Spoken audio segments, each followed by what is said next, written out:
Hannah was one of the lucky ones. She graduated first in her class and won 7 state medals during her high school career. She was active in her school, church, and community. As a result, she won countless local and national scholarships and had her choice of where to go for college. Sounds fabulous, and it is, mostly. She ended up picking a medium-sized university in Boston that was very proud of their inclusion policies. She wanted a fresh start. She wanted to be able to introduce herself as Hannah and not have to hide that she was gay. She was tired of trying to figure out which version of herself she needed to be in order to please the narrative of the people around her. She was tired of having to excuse herself, or worse yet, being asked to step down once people knew the whole truth about Hannah. She was tired of being treated as though she had done anything wrong simply based on the fact that she liked girls. You see, when you are constantly forced to hide a piece of yourself, you quickly find yourself sinking into the background.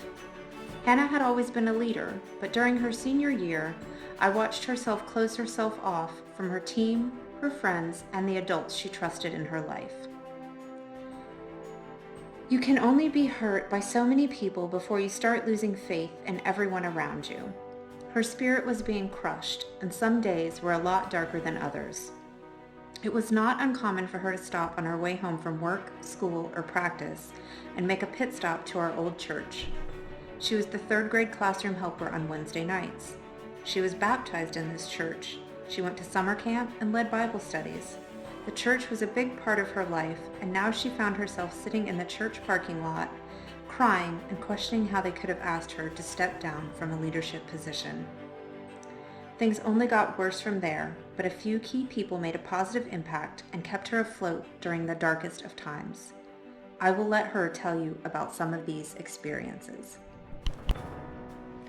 During my time in high school, I was able to be both academically and athletically successful, but doing all of this while gay was made more difficult. I had a coach that made me feel like practice and competition was a safe space. This resulted in me coming out to my coach and competing better as a result. I had a teacher that allowed his classroom to be open not only for me, but also for each and every student. Having the sense of safety made me feel like I could come out to a small group of friends. The outcome was a loss of those friends and a secret that quickly spread, with information of, she's gay, lying to us about this, just imagine what else she's lying about. I started to lose people I was close to. Classmates, teammates, and teachers looked at me differently. Rumors were spread that I secretly had crushes, was inappropriately flirting. The slander was not just rumors, though.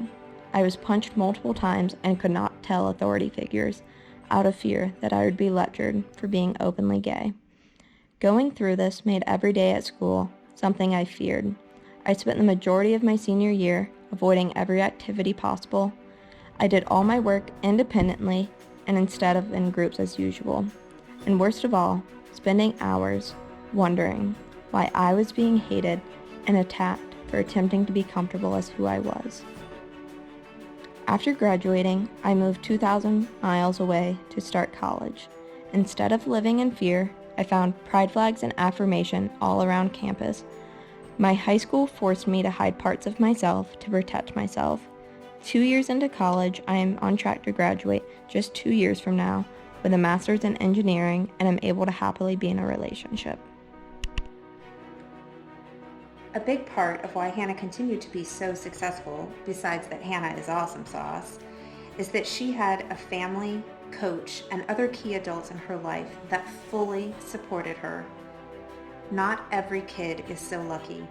That is why I strongly support safe spaces in our local schools. Studies show that just one supportive adult in the life of an LGBT youth will cut suicide risk by 40%.